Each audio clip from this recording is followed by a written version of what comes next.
So I ask an open challenge to the atheist community, specifically No Plum 99, theoretical bullshit, and I throw in BionicDance. Gee, you'll throw me in? I'm so flattered. But fuck it, let's do this.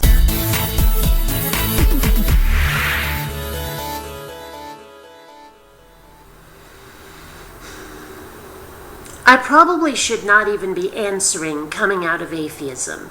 The guy has been flooding YouTube with videos. We're talking multiple dozens per day here, and that makes it so that if you do a search for the word atheism, all that comes up is him, which is kind of obnoxious. But, well, I can answer this one, and he did mention my name, so I figure, what the hell? Let's go for it. Just a sort of gentle, friendly, open challenge, really.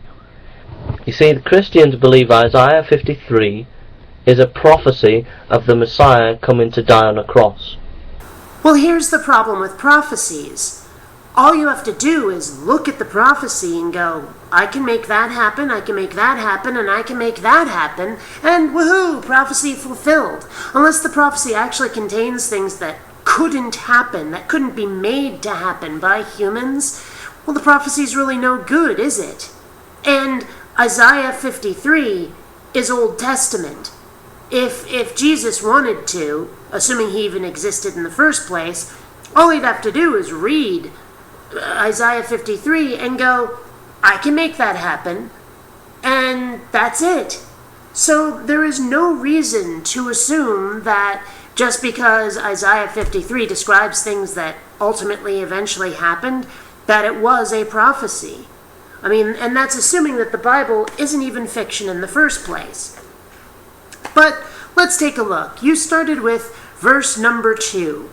So, for he shall grow up, and before him as a tender plant, and as a root out of the dry ground, he hath no form or comeliness. No form or comeliness. Now, assuming that no form does not mean that he's, like insubstantial, that we can't see him, that he's not physical, assuming it doesn't mean that, assuming it means that his form is not good, which I assume is how you would interpret that, and it says no form nor comeliness. Now, comeliness is attractiveness, so apparently Jesus is an ugly fucker, which is not how I've ever heard him described. Just saying. So, yeah, that's verse 2. Let's see. And when we shall see him, there is no beauty that we should desire him. So, again, Jesus, an ugly fucker, apparently. He is despised and rejected of men. Now, okay, granted, and that's verse 3, by the way, granted, a lot of people didn't care for Jesus, but apparently a lot of people did. So, right there, I'm saying that's contradicted. A man of sorrows and acquainted with grief, and we hid, as it were, our faces from him. He was despised, and we esteemed him not. So this is not just the Romans, this is not just other Jews, all of that stuff. Nobody likes the guy. Nobody likes Jesus, which, again, not entirely true. So, surely he hath borne our griefs and carried our sorrows. This is verse 4. Yet we did esteem him stricken, smitten of God, and afflicted. Okay. Well, here's the problem with that. I mean, sure, it sounds like Jesus took on original sin and all of that, but how do you tell? How do you tell? I mean, all he has to do is say, I'm taking away your original sin. And how would you tell the difference? Seriously, you're not supposed to know heaven or hell until after you die anyway, and it's not like anyone's coming back to tell us. So, I mean, that could easily be a scam, right there. Verse 5, but he was wounded for our transgressions, he was bruised for our iniquities, the chastisement of our peace was upon him, and with his stripes we are healed. Okay, that does sound a little bit like Jesus being tortured before he was put on the cross. This sounds like Passion of the Christ. Mel Gibson just had an orgasm. But the problem with that is Jesus could easily make that happen. I mean, if he was feeling masochistic at all he has to do is a little suicide by cop, And there we go, prophecy fulfilled, And as I say, this is Old Testament. All Jesus has to do is read this and go, I can make this happen. So, prophecy, not necessarily. And that's assuming that Jesus was real in the first place. If Jesus wasn't real, then the authors of the New Testament would only have to read this passage, this chapter of the Bible, and go, well, let's do some more good fiction. Let's do some Old Testament fan fiction and say, hey, look, Isaiah 53 is coming true. That's all they have to do. So, again, until you can actually prove the connection between these two, I'm not buying it. Now, let's see. Verse 6. All we like sheep have gone astray. We have turned every one in his own way, and the Lord hath laid his iniquity on us all. Blah, blah, blah, blah, blah. It's basically more of verse 5. Verse 7. He was oppressed, he was afflicted, yet he opened not his mouth. Really? So apparently Jesus ain't preaching. Okay. He is brought as a lamb to the slaughter, and as a sheep before her shearers is dumb, so he opened not his mouth. Jesus never said a damn word, apparently. Yeah, okay, sure. Does that sound like the Jesus you ever heard of? Doesn't sound like it to me. Okay, verse 8. He was taken from prison and from judgment, and who shall declare his generation? What does that even mean? Who shall declare his generation? Sounds like someone saying, well, he's not an icon, he's not, the rock star of this generation. That's what it sounds like. And what does that even mean? For he was cut off out of the land of the living, and for the transgression of my people he was stricken. Okay, so he was killed. Well, that's easy enough to make happen. And he made his grave with the wicked, this is verse 9, and with the rich in his death. Because he had done no violence, neither was any deceit in his mouth. I see. So he didn't hit a guy, and thus he never lied. Well, okay, neither was any deceit in his mouth. Okay, so he had done no violence and he never lied. Well, okay, so Jesus never hit a guy. That's easy enough to make happen. And he never lied?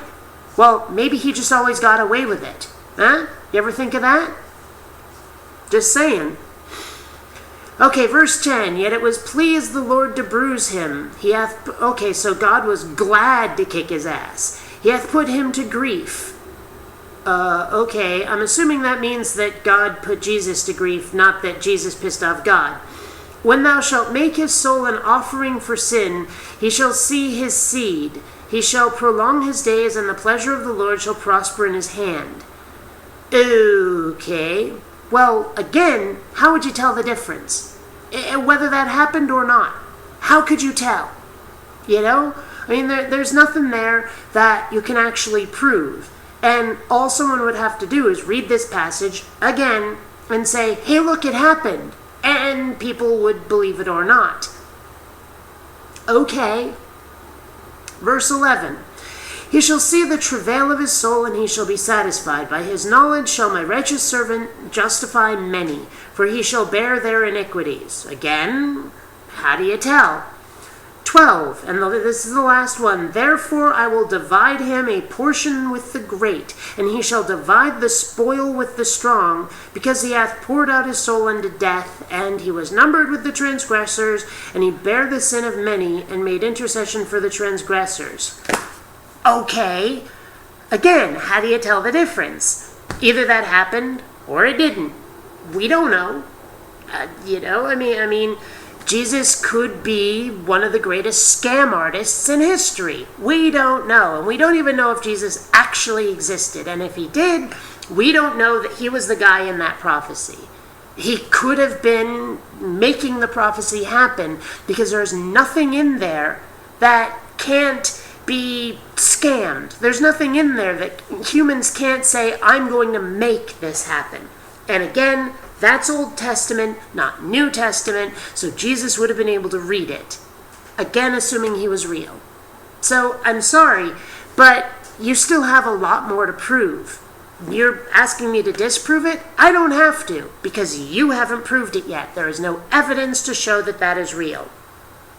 Now, you can say, but it's prophecy, it sounds so close. You can do that. But, the Marin Codex in the Belgariad sure does sound as though Garion becomes the Revan king. I mean, come on. That's fiction. Who says this ain't fiction? Who says? Anyway, this is BionicDance saying don't run on automatic. Please think, especially when reading a holy text.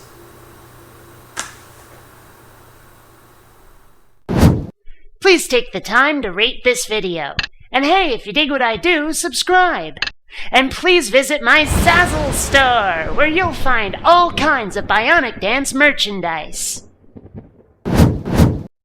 People not subscribing to BionicDance is one sign of the apocalypse. Save us all. Subscribe now.